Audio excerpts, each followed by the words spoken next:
Hello and welcome back to the Linux Panic YouTube channel. In this video we're going to be talking about some Linux news and developments in the Linux space. But before we continue, I would like to thank my channel member, Mislav. They get early access to videos like this one right here and get a little badge next to their name that says they support me. So, Linux news for the week, well, for the past couple of months. The command line tool NeoFetch is no longer under development, and the developer of NeoFetch, Dylan Araps, has publicly archived the NeoFetch GitHub repository, which is an indicator that the development for NeoFetch has been killed off. NeoFetch will continue to work regardless of what is done, as there has been no serious development made to NeoFetch for the past 2-3 years, and because NeoFetch is written in POSIX, it'll still continue to work regardless of what happens. It's a shame that we have lost development for such a wonderful tool, but it will continue to work unless something major happens, like the Unix 32-bit overflow.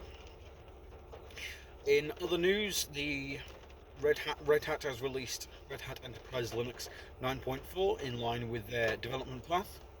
As I mentioned from the Amazon AWS Summit in Sydney, Red Hat will not be resuming anything CentOS, and they will only be focusing forward on Red Hat, and this is in line with that statement that was made by Red Hat to myself.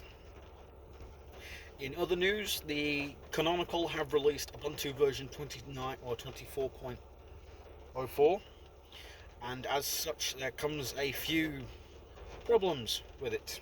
As is discovered, Canonical are now trying to move all package installers to Snap packages by default, and they are trying to move people across to using Snap packages only.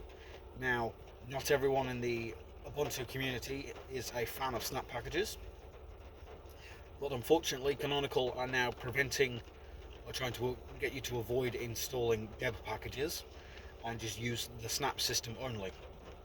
Examples of this can be found with Ubuntu 24.04 when you download a deb file, and then when you try to install it, normally it would give you the installer GUI and the little store that says, hey look, you've got a choice, deb, snap or flatpak.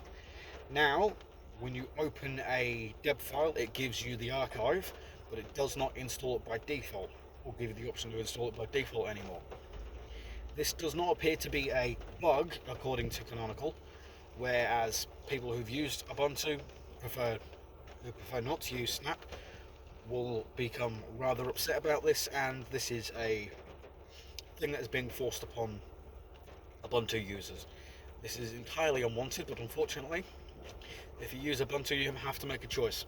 Stay on Ubuntu or leave Ubuntu and go to another one. I'd recommend Debian. In more news, the developers of the command line editor Nano have released a few quality of life updates that have now changed around some of the keybinds, as well as being able to remove issues that may remove command line issues that may prevent certain scripts from running. With what else is going on, the reason why Ubuntu 24.04 took a while to be released was because of the liblzma drama with the patch where someone managed to get their way into your system through liblzma. It seems strange to me that Canonical cannot release a updated version of Ubuntu to prevent said problem, but the developers of Kali Linux, a variation of Debian, which Ubuntu is also, can release an updated version significantly quicker. So we know where the priorities of Canonical are at.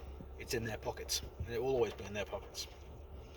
That is going to be the Linux news for the past couple of weeks. If you liked the video, hit the like button. If you disliked it, hit the dislike button. They both seem to work. You can only see one of them. Remember, when you use Linux, don't panic. I've been Nick. I'm in a car and it's raining. You have a wonderful rest of your day. Goodbye.